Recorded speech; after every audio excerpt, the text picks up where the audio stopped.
Hey everybody, Cindy A. Lewis here. Welcome. It is time for the Friday giveaway for July 19th.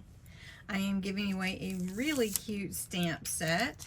Let's see if you can see it very well here. It is adorable. I actually really like it. I wish I had that set. Okay, so I've got the URL from last week's video where all your entries are, and we're going to fetch those. And it is with the keywords Friday giveaway. I allow you to enter every single day and multiple times if you share. So let's get the entries. 70. That's amazing. I love that. So glad that you guys are enjoying these giveaways. Okay, so let's pick a winner. And the winner is Yorkie Lover 714. I believe that's my friend Celeste. Congratulations. That's awesome. So you too can be a winner next Friday. You do need to be a subscriber to my channel.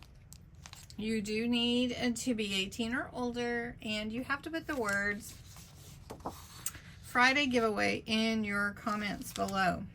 What are you going to win?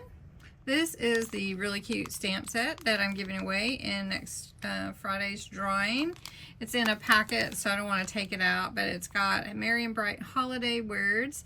Has this cute, this is just the cutest little border here with the ornaments hanging from the tree branch, the gift, the bells, a cute little reindeer, stocking cap, and a little snowflake. So super fun set to win on July 26th. So I'm going to put that there. To enter again, you need to put the words, and this is really highly technical, Friday giveaway in the comments below. Again, you can enter every day.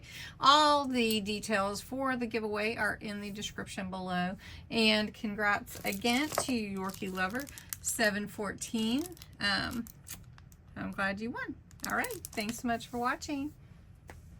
And it's time for the trivia question for the day. We are doing trivia question throughout the month, and I think you guys are liking this, so we may continue trivia questions at the end of videos. So I think you guys are really enjoying these. Okay, so this is a music question, and it is, this song was written when the weather outside was frightful on one of the hottest days on record in Hollywood in July of 1945. The answer will be on the next slide. Again, have a great weekend, everybody.